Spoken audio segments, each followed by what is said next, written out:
দর্শক আসসালামু আলাইকুম। এতক্ষণ দেখছিলেন নিউজ 21 বাংলা টেলিভিশনের জেলা সংবাদের শিরোনাম। সাথে রয়েছে আমি একে আজাদ। এবারে বিস্তারিত।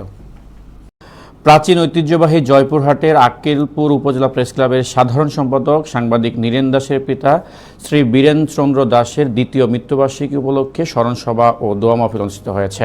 শনিবার রাতে উপজেলা প্রেস ক্লাবের সভাপতি মীর আতিকুজ্জামান মুনের সভাপতিত্বে এই স্মরণসভা অনুষ্ঠিত হয়। পরিশেষে তার স্মরণে 1 মিনিট নীরবতা, দোয়া মাহফিল ও তার বিদেহী আত্মার শান্তি কামনা করা হয়। দক্ষ কলম সৈনিক আমাদের দরকার। ওনার মৃত্যুতে আমাদের অপূরণীয় ক্ষতি হয়েছে, যেটা হয়তো পোষাতে আমাদের অনেক দিন সময় লাগবে।